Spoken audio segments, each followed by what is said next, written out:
Hello, and thank you for coming here. We're going to look at some asteroids that are nearing the Earth today, and we're going to see, how big they are, and the rest of the asteroids that are going to be coming, even afterward. I'm going to take us over here. It's something new, but I want to look at that. I really do, because I think it's going to be pretty interesting.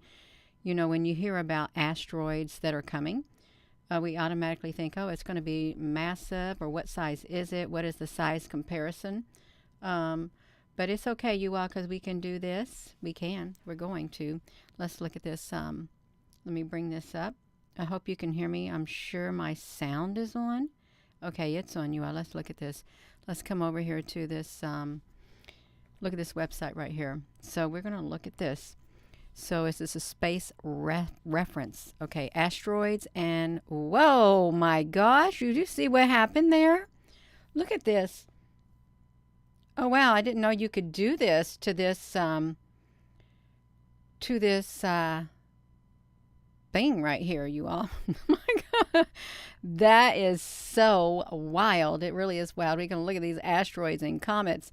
If you're just tuning in, hello there, Michael Marcello. Hello, thank you.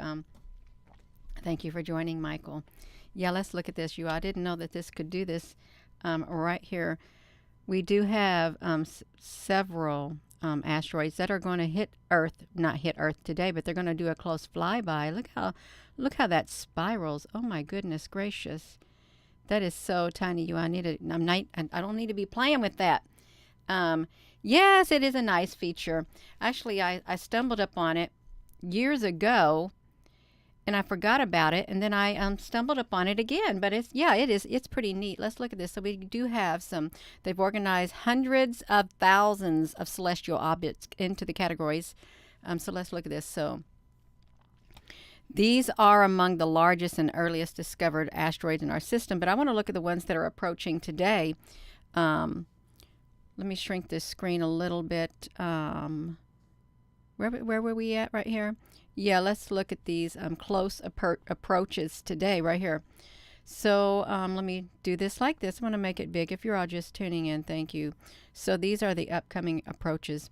Right here we have this 2016 QE4.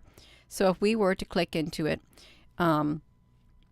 it orbits the sun every 1.52 years, and it's about 0.172 kilometers in diameter, comparable to a school bus, okay? A school bus or smaller. So let's look at this. Let's look at its orbit. It's not a potentially hazard object. It's not, but let's see what it looks like. There it is right there. So that's what it looks like right now, going around the sun. Isn't that cool? Well, I haven't looked at Comet Ison yet. I haven't, but I wanted to look at that. Look, it's going kind of slow. Well, I guess it's going with its regular orbit. So that's supposed to have a close flyby Earth today. I don't know if it's already happened or not. I really don't. Let's look at this. We can see. Okay, yeah, this is cool. So let me shrink this screen down, y'all. We want to see how it's going to look, if it's going to intersect with Earth, because this is supposed to be happening today. Oh, I'm way in the I went way too far back, you all. I did.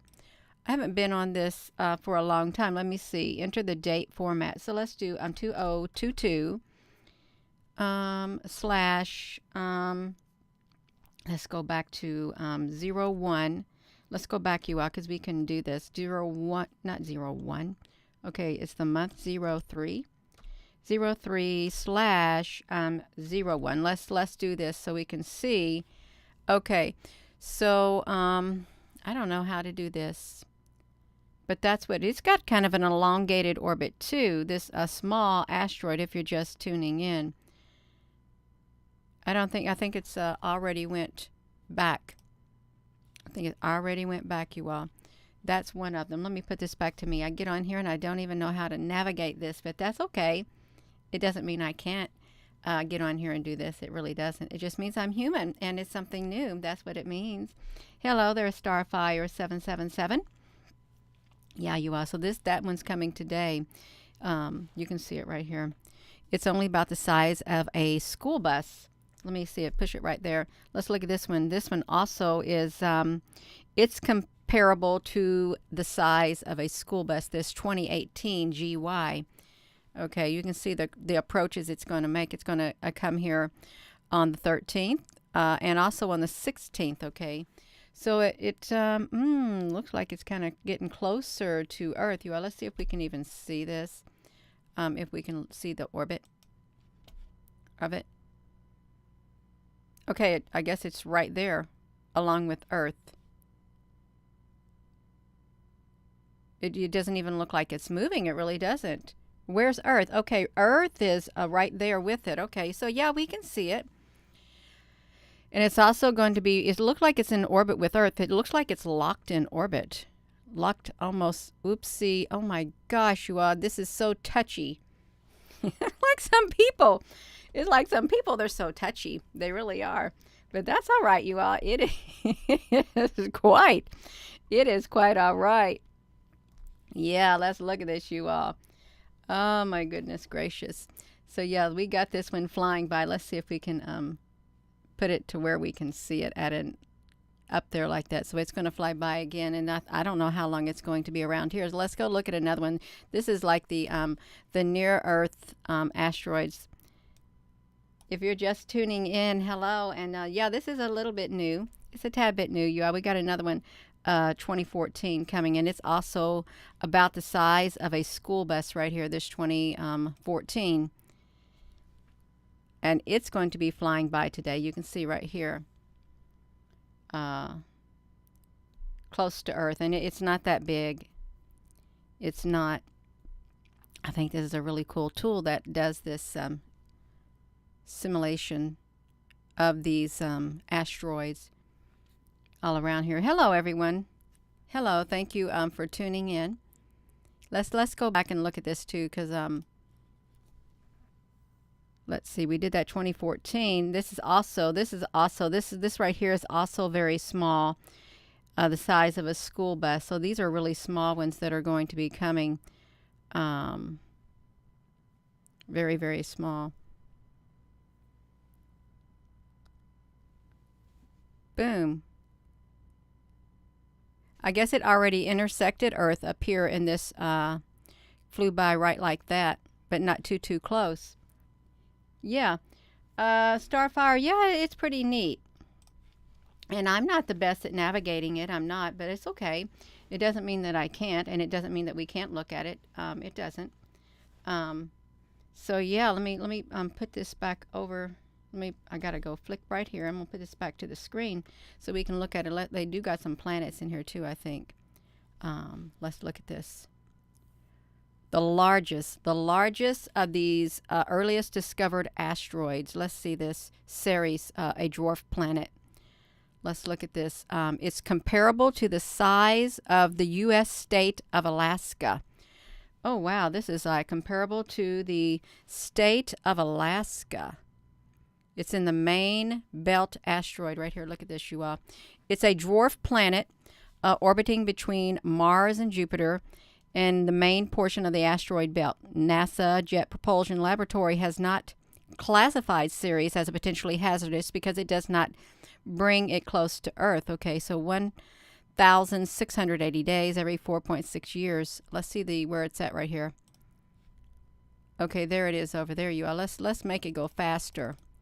Oh, Gina, honey, that's a little bit too fast, you all. It is. I got a little click happy. Yeah, so that it's like a spiral if you really think about it. That's what it looked like, a spiral going on.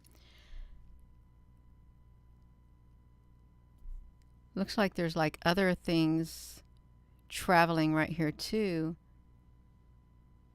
And inside there. See, this is, oh my gosh, this is in 5,471, you all. This really is. Yeah, let's see, Varuna is a dwarf planet. It's comparable, this is also comparable to the U.S. state of Alaska. Where's it at? I can't even see it if it's on here. Wonder why they don't have it on here. Don't know. Well, that's not very nice if we can't see it. Pallas. They got Pallas. It's the size of Great Britain. Why are they calling these a dwarf planet? If they're a dwarf planet, well, they're not in our solar system. They can't possibly be in our solar system. Vesta, Hygeia. That's all they've got on there, you all. Potential. These objects had the potential to impact Earth. Listed in probability of impact. Let's look at this one. It's the size. Okay, that's a school bus. 2095, 2104. So how do they know so far out in advance how far that these will be? How far that they will be? Let's look at this. Oh my gosh, you all look at that. What is all of that going on? Let's see this, you all. It's interior Earth asteroids are objects with an orbit that is entirely confined to Earth's orbit. Well, we need to make that. We need to make that our screenshot is what we need to do. I'm going to make that as the thumbnail, you all, because that looks a lot better than the word asteroids. It really does. So let's do this. Yeah, that's a lot better looking. And I'll make that my thumbnail for this video because it's a lot better looking. And we can come over here and I can do it. I will do it. I'm going to make it. Let's put this on here, you all. Let's put this as the thumbnail. Let's come down here and make a new thumbnail on here. But this looks a lot better. Boom! You all, we did it. Yes, hello there, bang, bang, maca, bang.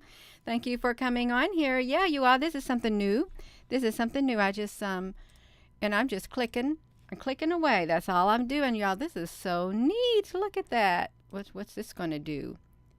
That ain't going to do nothing.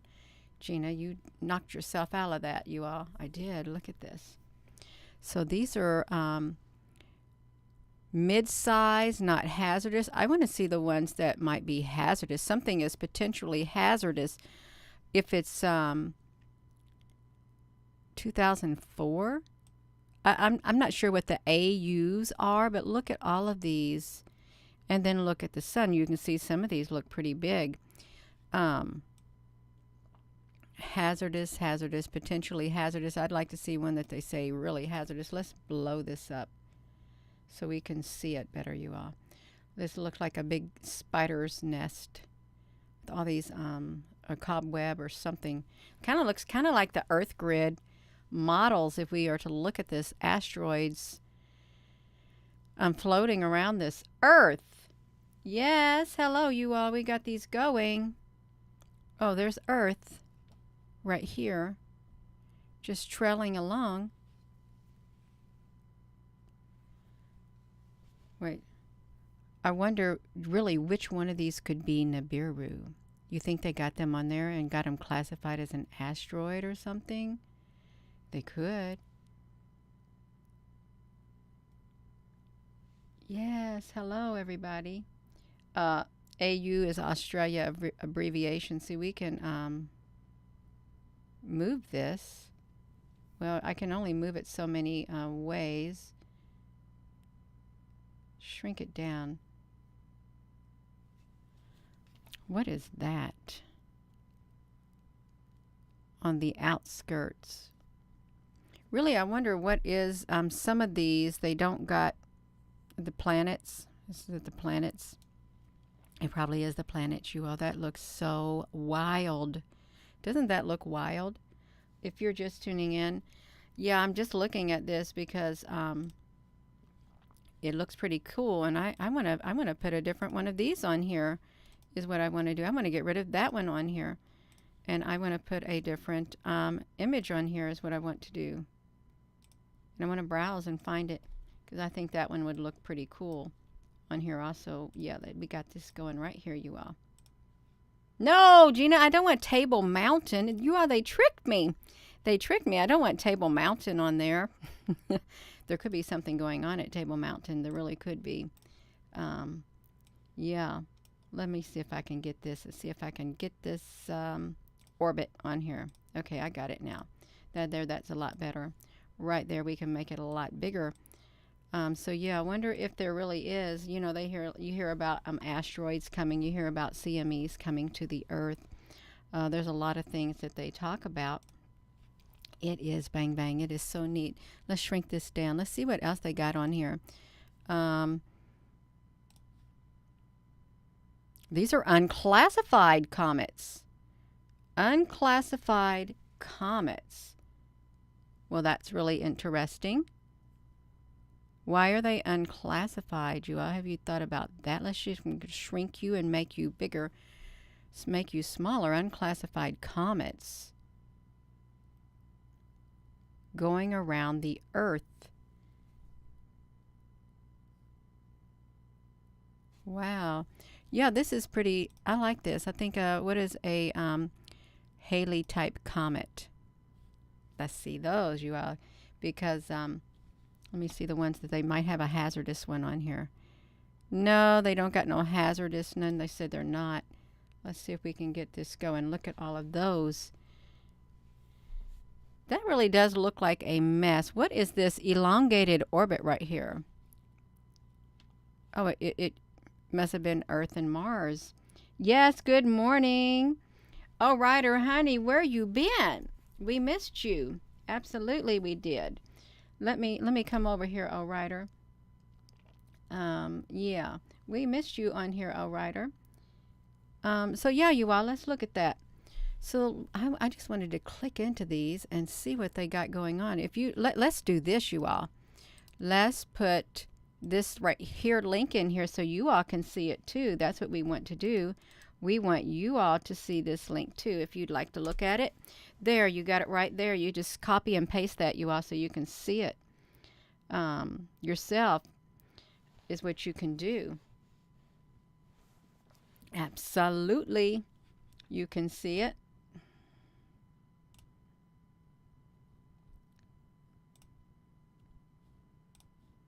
There. It's not blurry at all. It's not. So let's look at this, you all.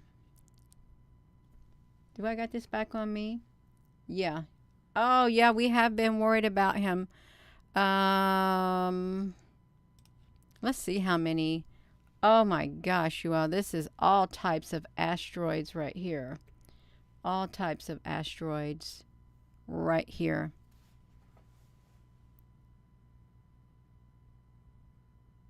That is wild. That is so wild. It's like that. If you got these asteroids, so where are the ships? Where's the ships? Would they run into the asteroids? Amber, I don't think they got that on here to look up. I really don't. I don't think they got that on here to look it up. I wouldn't think they'd have it on here. Really don't. Asteroids that are trapped. Why would they say trapped in Jupiter's belt? Asteroids trapped in Jupiter's belt. Yeah.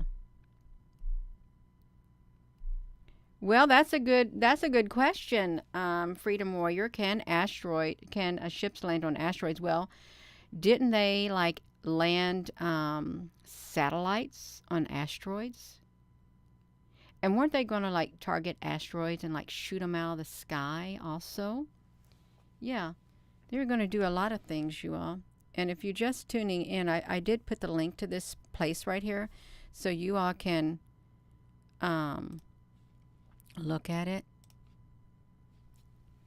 since it's so neat looking right here. Yeah, hello everyone. Thank you for coming on here. This is what we're just looking at. I wanted to see if there was any. let's look at this. Potentially hazardous. Let's see about the potentially hazardous asteroids. So I don't know how far mid-size. Let's see how Icarus. Let's see about Icarus. Icarus is potentially hazard, and it orbits the sun every 409 days with an elliptical orbit, and it is comparable to the size of the Golden Gate Bridge. The rotation of Icarus has been observed, and it completes a rotation every 2.27 hours. Icarus's orbit is 0.03 AU from Earth's orbit at its closest point. This means that there is a wide berth between the asteroid and the Earth at all times. Okay, it's predicted to come in these decades. 2043. Okay, will we even be alive by 2043? I'll probably be dead. I might. Let's see about this one. This one is 2019 and 2026. So this is interesting. So this one right here, Geographos. Oh, now look at this. 1951 Ra. Well, that reminds me of Ra, the sun god Ra. Does that not remind you of the sun god Ra? Because it could. Hello there, Susan, honey. Yeah, the sun god Ra. Let's look at this. It is an Apollo-class asteroid comparable to the size of Mount Everest. Are we on here, you all? Mount Everest. It is a near-Earth asteroid, and it's potentially hazardous. Let's open this up in the other tab really fast. It's potentially hazardous. I think it's moving. Let's look at it like this. It's supposed to come toward the Earth. Let's see when it's going to come to the Earth. Yeah, we can look at this. It's supposed to come to the Earth on August the 12th of 2026. So if we are to watch this, the 2026, if we go faster, let's see, we got to get through the year 2022. So this is a potentially hazardous asteroid. Slower. Oh, Gina, honey, you went too fast. I went too fast, you all. All it took was a few clicks. That was it. And I've already went way past it, you all. I'm a bad girl. Bad girl, Gina. That did not go too well. It did not. Let me try that again, you all. I want to see it, and I won't press it too fast. I just do faster, just one click, maybe two. Okay, maybe three. 2026 is when it's going to come close to the Earth. 2026. And it's potentially hazardous. Let's slow it down.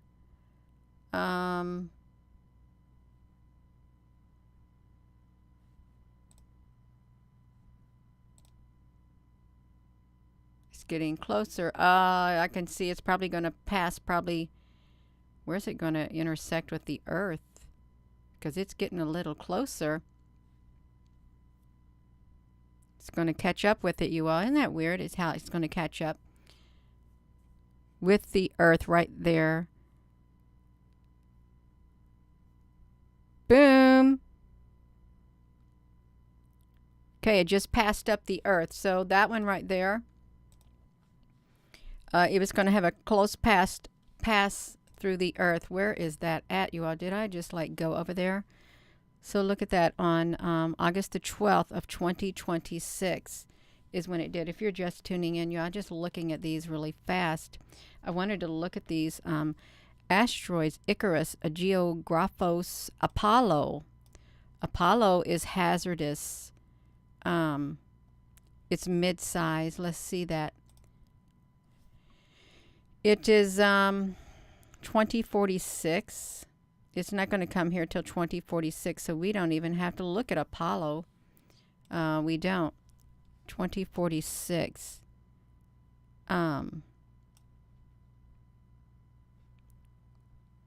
See about this one. 2038.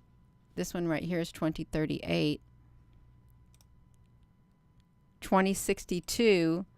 But then these are the larger ones. They're really the larger ones. Khufu. 2044. Oh, look at that. Pantheon. Look at that right there. How do we get on that? What do you see that elliptical orbit of this? If I can stop messing with it, Gina. Look at that elliptical orbit right there.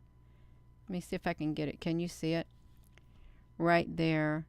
Paytheon. It's that's this one's orbit. What is that? Phaet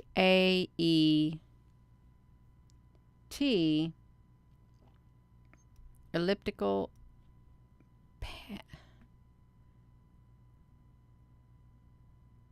Phaeton?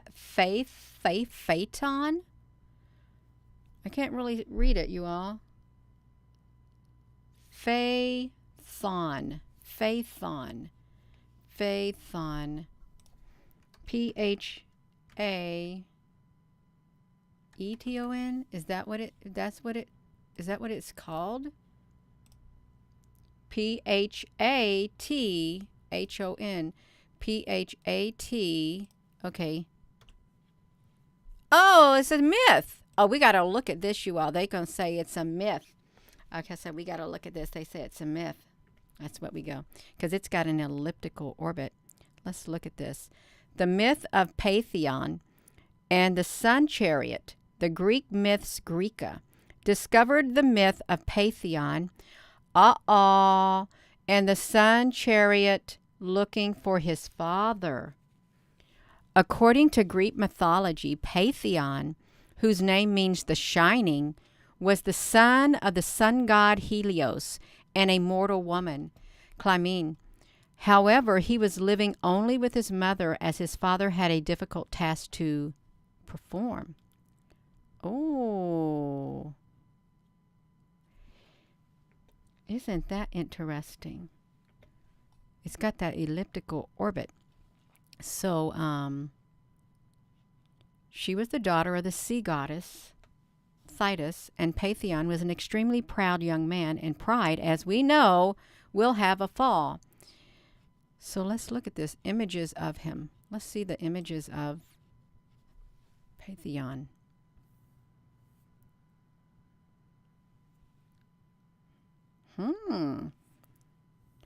But it's a asteroid or something. He's got this on his head. Look at this. He's got this on his head like a star, the shining one. He's known as the shining one. Wait, who are the shining ones? Isn't there something about the shining ones? Isn't there? The shining ones? That's right, oh writer. I think they are truth. The shining ones. Let's look at its orbit. Right there. There is its orbit right here. It's going like this, but I don't think that they have this in here. Let's see when it will get here.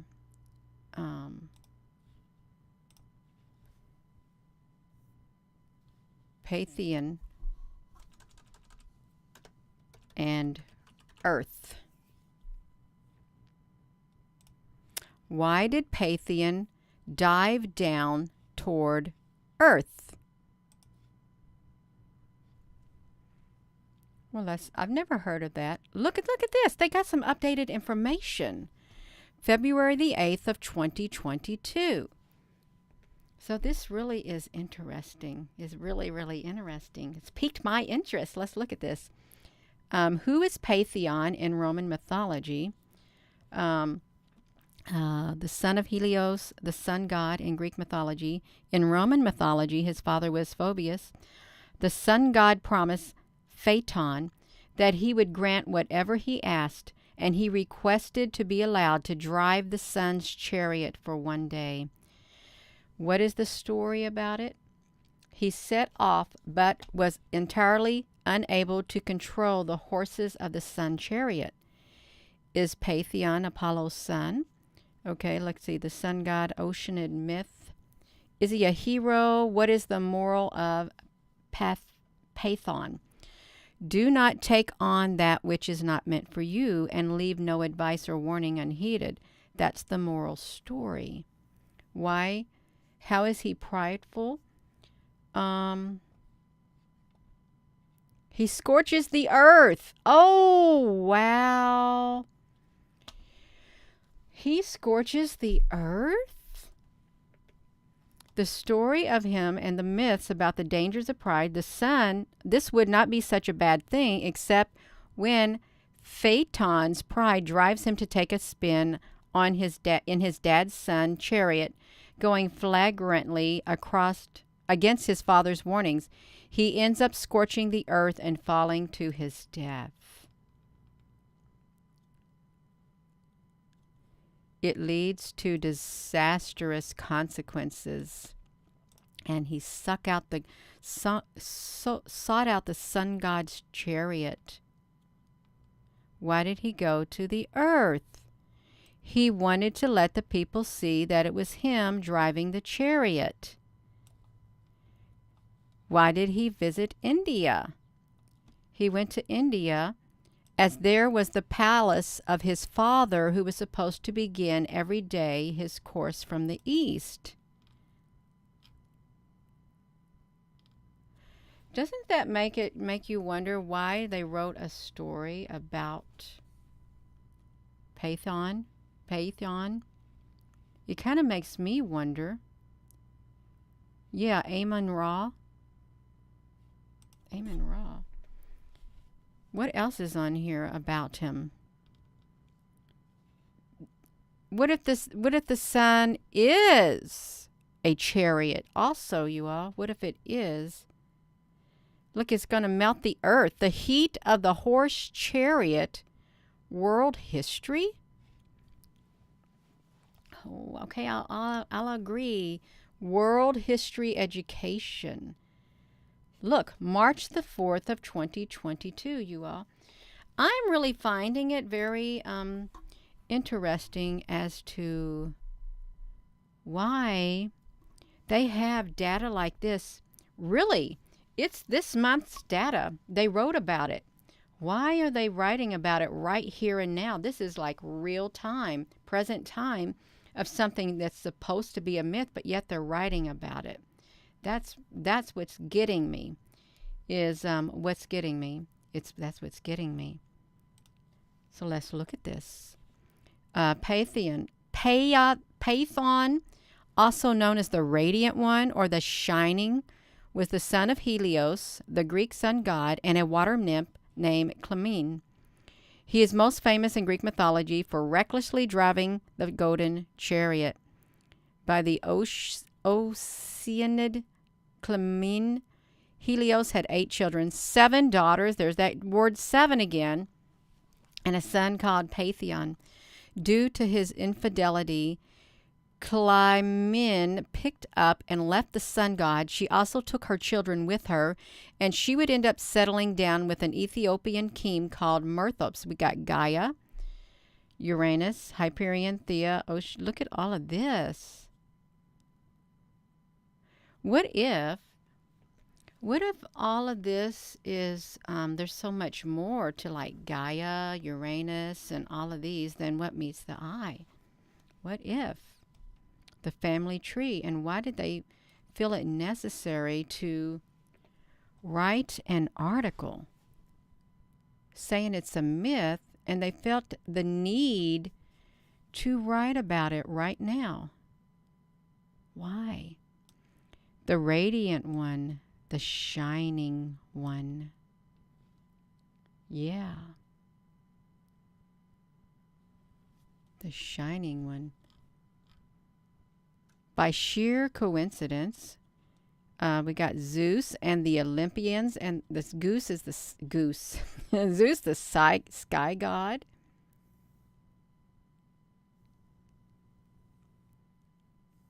A chariot so powerful that not even Zeus could drive it. He lost control of the reins. Paytheon, Helios' son, loses control of the reins He lost control of the reins. Do we got a lion up here? And we got a dragon-like, snake-like thing right here.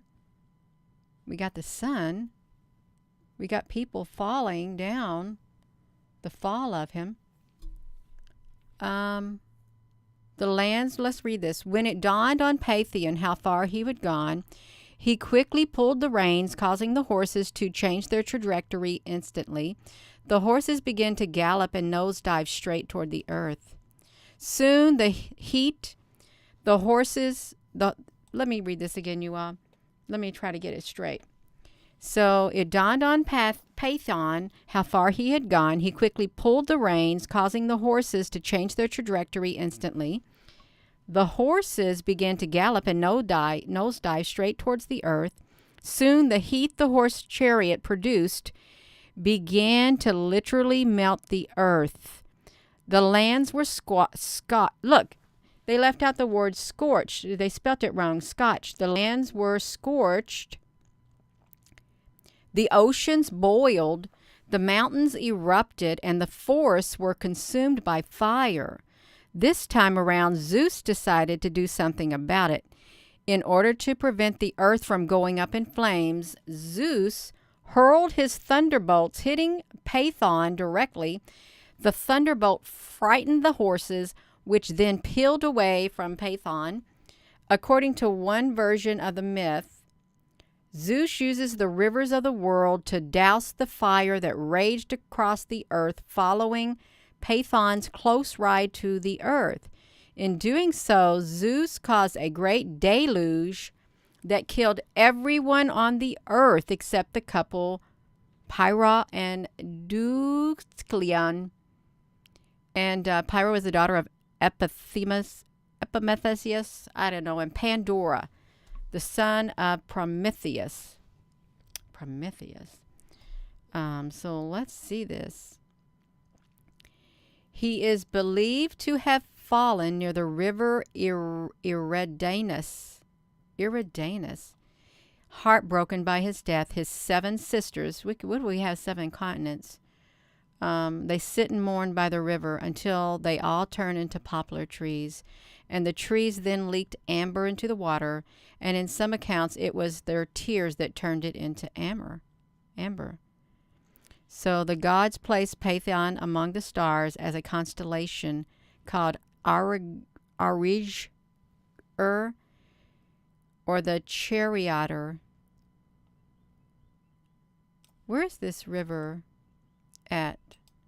Right here, you are. This is really strange that they're writing about something that's supposed to be a myth. It really does sound strange. It's up in the sky. I guess it's up in the sky. Oh, it's the river of Hades. He fell into the river of Hades, which otherwise is the HE double hockey sticks. Really? That's where he fell. He fell down to earth.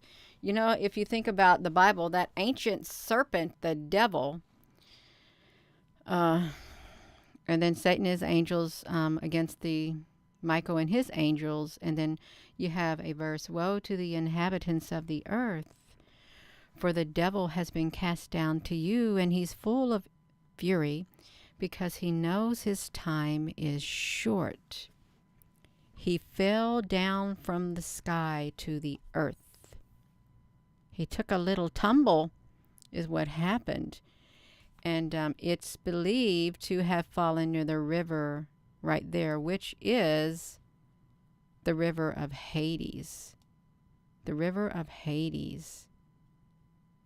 Wonder if there's a image of the river of Hades. It's up there in the sky, right there.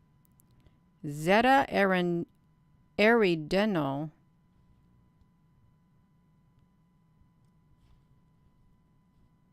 What's this? The rivers of the judge. All of that is really strange. It really is so strange, every single bit of it. I can't make sense of it. It looks like a big snake in the sky, but I'm sure it's probably not. It's not a myth. Okay, it really isn't. It is one of the largest constellations in the sky. It represents the celestial river that runs from Cursa, Beta Eridani, near Rigel in Orion, all the way to the Achenar, Alpha Eridani in the far southern sky.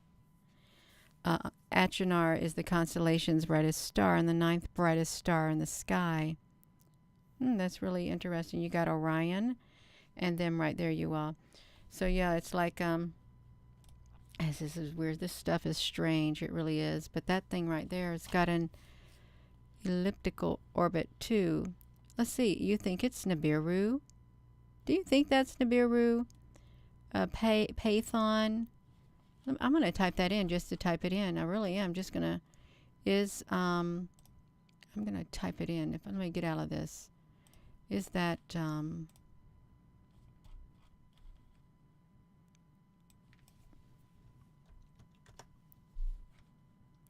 I'm not going to say is. I'm just going to say this is what I'm going to say. This may not be for everybody. Paytheon and let's see.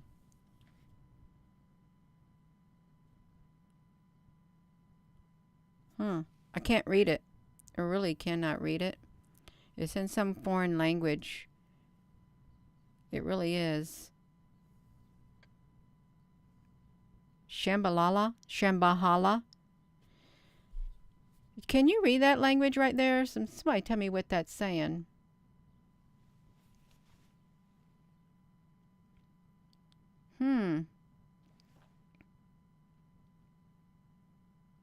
So, I can do this. No, let me do this right here. Let me copy it. I'm going to go Google Translate. I'm going to plug it in right here. It won't translate it. I want it to check the language. Nibiru. Let's read this, you all.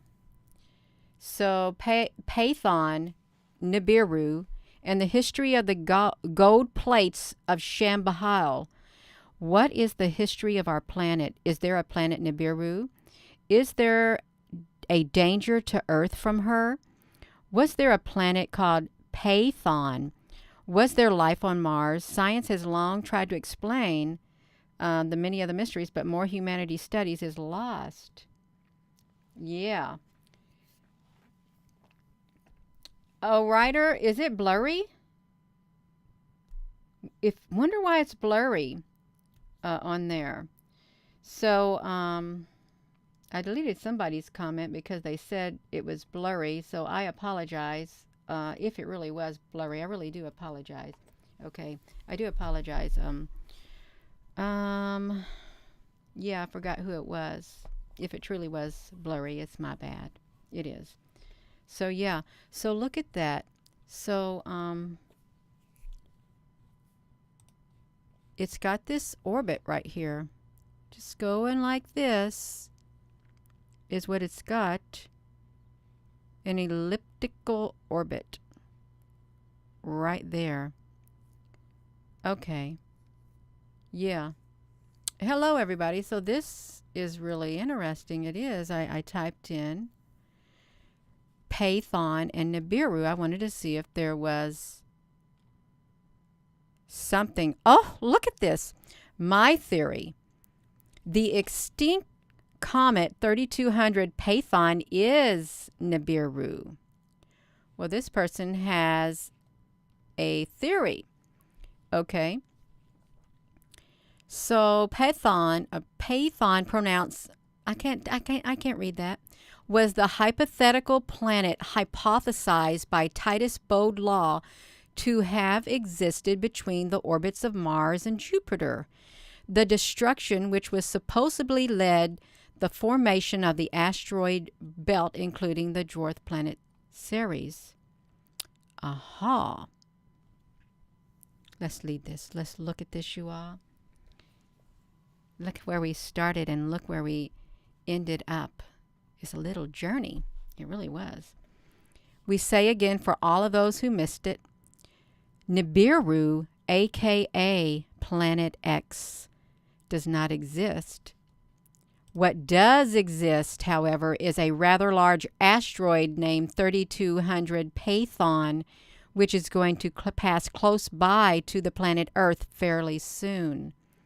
There is, of course, no reason to panic, as the piece of the space rock will pass us by safely. Isn't that interesting? It's going by a different name, is what it is. Yeah. Hello there, Michael. Yeah. Invisible. Well, invisible, honey. We're on a journey. And you know, some of us are more into this stuff right here than others because we just don't study it. But it is good to learn. It really is. It's wonderful to learn. Because if we knew everything, then what's the fun about it? If we knew everything ahead of time, there wouldn't be no journey. There wouldn't. I like the journey along the way. I really do. So the connection between Plato's paragraph of the world's soul contained in Tiamat, is that Tiamat? And the coming of Nibiru can be in fact explained of the 10th planet with Zechariah Stitchin. Yeah.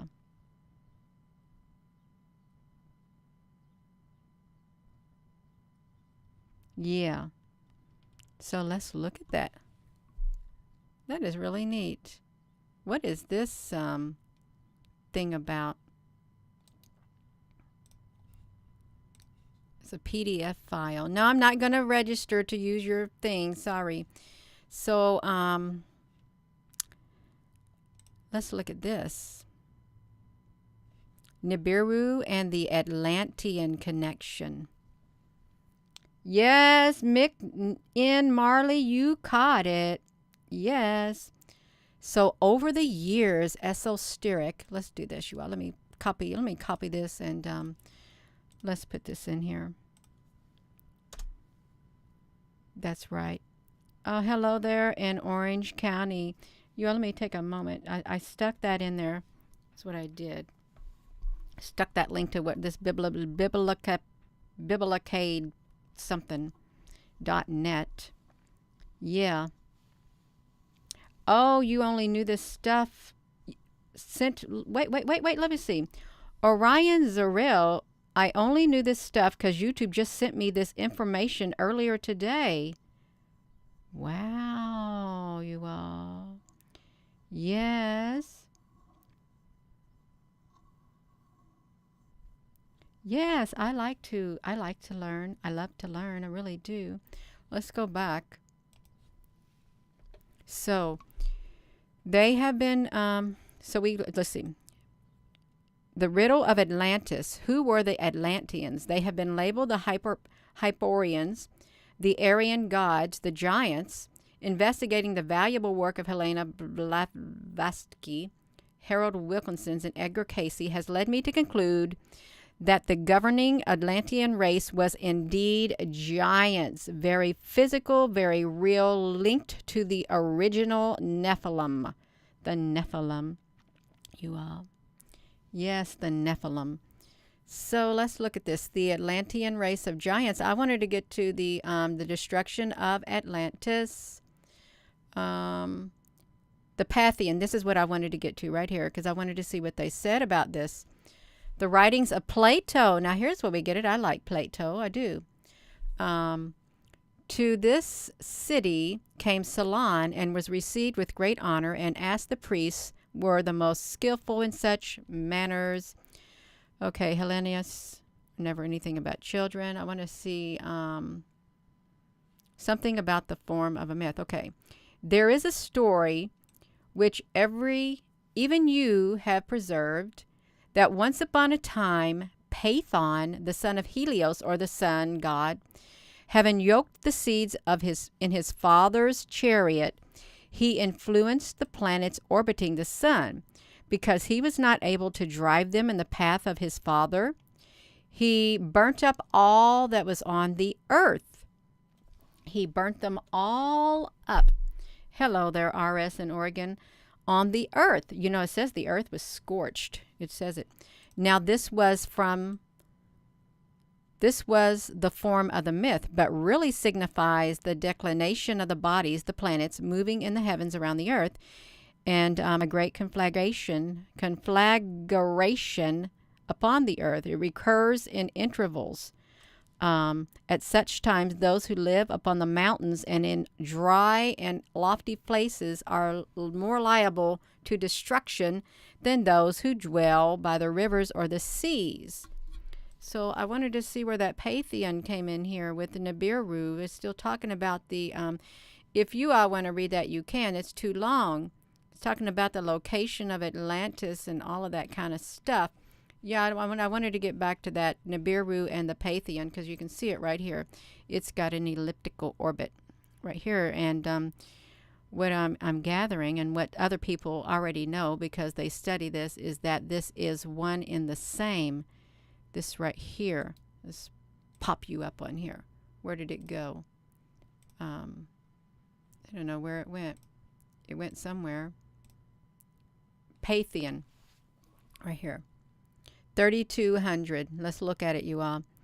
Categorized as an Apollo-class asteroid. It will pass by the Earth in 2050. It's a mid-sized asteroid. 2050. What if it doesn't? Is that what it looks like? That's what it looks like right here. But yeah, look at it. No, Gina, you can just leave this alone. I made it so big. I want to look at this. This is what it looks like. It has an elongated orbit. Just like that. An elongated orbit. Let's, I don't even know if it's moving. I don't think it's moving. Okay, now it's moving. So that's what it does. Just look how it moves. Just like that.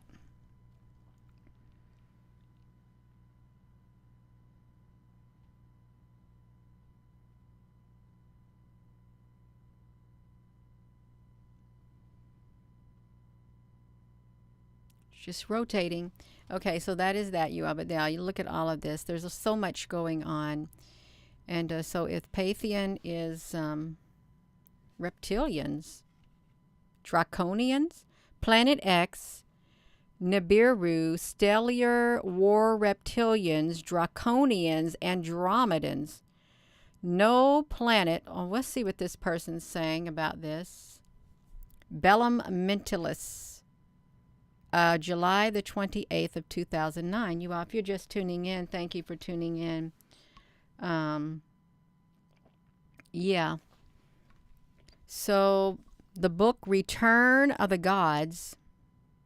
Okay, there's a book called Return of the Gods. No planet of our solar system is our mothership or our home world. We, the Olympians, the Epsilon, live in your solar system beyond the orbit of Pluto in a world your scientists name as Planet X. You think that's real, you all? This right here, which we just stumbled upon? It's by a group of Hellenic Reestablishment Andromeda Advanced Post on Earth. Oh. The above are frauds of the Draconians, Pseudo-Olympians for the following reasons. Because in their other messages, the Pseudo-Olympians that are written in the book of the Return of the Gods of Caligoricus, those beings are stating that they consist of forces from the local cluster of 13 galaxies. Hey, we had 13 stars on our flag, our original flag, 13 stars. Meaning are dwellers of the 13 galaxies, and thus they are not dwellers of the planet X or the 10th planet of our solar system. We call the Olympians Epsilon of the draconian ass Oopsie and their honorary representative, in other words, the incarnation of a commander-in-chief in the constellation of Lyra. Ex-General Caligoricus states that they tell lies when they can, and when they tell the truth, okay. The 10th planet, beyond the Pluto, were artificially propagated from the theosophical, that's a strange word, Hebrew Saxon Masonic Lodge. You all, let me tell you something about those words. Those words are hard for me to pronounce. They are hard for me to pronounce.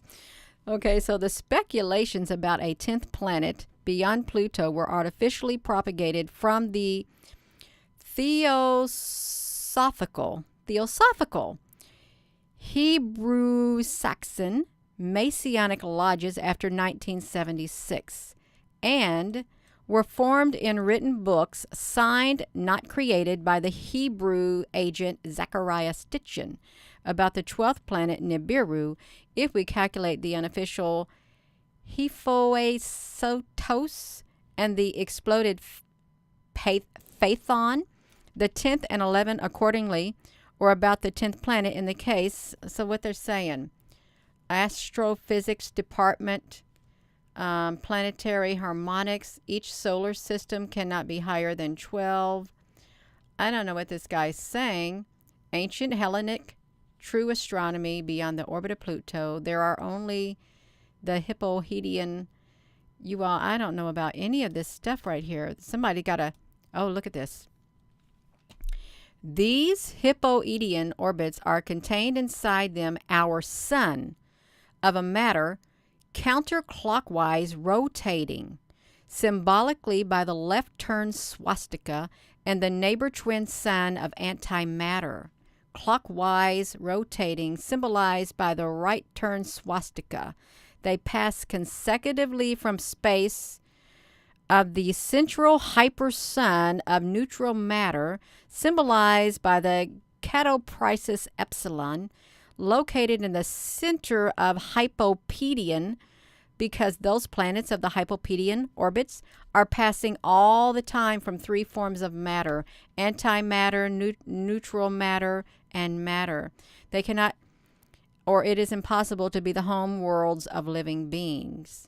Therefore, by identity, because the natural limitations, it's impossible for the pseudo-Olympians to live in Hypopedian planets beyond Pluto, and therefore the pseudo-Olympians, they lie. I don't know what they're talking about, you all. I don't. They got the draconians. They're talking about that. Do you all want this in your news feed right here, or do you want this in the thing if you want to look at it? Because this is like a deep subject for me. It really is. If you want this in here, I can stick that in there. If anyone, this is like oh, now they're talking about the Armageddon. Is yes, boom. Oh my goodness, boom, boom, boom. So yeah, Susan, honey, we can. This is weird. It's talking about the Nibiru people and stuff. You're gonna watch me pop it in here, you all. This sounds really strange. It's all these things I've never heard about. Happy birthday, Amber. Happy birthday, Amber. Yeah, so we got that in there. See, somebody got themselves in trouble, but that's okay. Sometimes people get in trouble. They really do. Now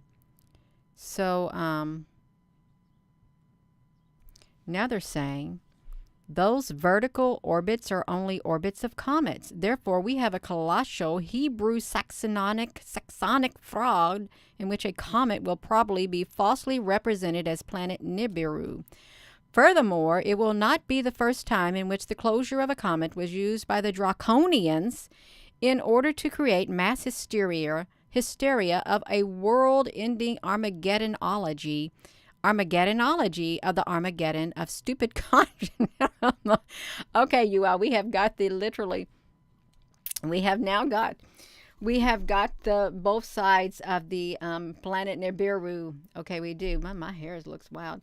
So we've got it from one person debunking it and one from the other side saying it's coming. So now we got 2 points of view, you all. That's really interesting. It was kind of entertaining reading. It really was. That's okay. I don't mean to laugh because there's probably some truth in here. There probably is, you all. Oh my goodness. I don't even know who the Hellenic, but I know the Draconians are not nice. Okay. In our solar system, we had the lost exploded by the Draconians planet Paytheon. The Draconians exploded it? Planet Hell. Just look. Finally, we have the undeclared planet Helios that lies between the orbits of Venus and Mercury, the third harmonic. Two planets. They don't like the... Okay, well, this person obviously believes in the Draconians. Okay, that's fine. You know, it believes in the Draconians. It does. I'm going to have to end this video, you all, because this is be a deep, whatever it is probably what it would end up being. Planet of Doom, you all. So I put that in there for you all to look at. Ooh, it's getting a little cold up here. I'm going to go. I think I've said too much, you all. I have. So I want to thank you all for coming on here because that's kind of strange. It really is. I'm reading about the Paytheon. So now that's one and the same. Nibiru, Planet X, Paytheon. Sun god Chariot. He took the reins of the chariots and he couldn't contain them and the horses, and they ran in and they scorched the earth. Okay, that's what it said. Oh, you're so very welcome. Bang, bang, muck, bang. I think we live in the realm of a HE double hockey sticks. You ever play hockey? When my children were small and we lived in Hawaii, you know, they had these wooden hockey sticks that we would pick up from the local Goodwill or something up there on base, and I'd make them a little wooden round hockey, and we had hockey sticks for the neighbors, and they would go outside in the parking lot and they'd play hockey. It was pretty cool. It really was. They set up their goals. So yeah, that's right. Yeah, so I am going to go. I am, you all, and I want to thank you again for coming on here. I didn't know where this was going to go, but we went there, and it was pretty interesting. It really was. I learned something new. I really did. I learned an opposing view of the Planet X and Nibiru, which it's all right to look. It really is. Yeah, you're so very welcome. So with that being said, hello, wherever you are in any part of the world. Hello, from my heart to yours. Love you, and have a wonderful afternoon. And thank you for coming here to this YouTube channel. And if you want to, could you please click that like button? And if you have not subscribed, you might consider subscribing. Although some people said they're going to unsubscribe, and that's fine with me. You don't have to subscribe. Thank you, CT. And you might have gotten unsubscribed, really, by something. Yeah. Have a wonderful afternoon. Love you. Oopsie. I'm pushing my Stream Deck way off my desk.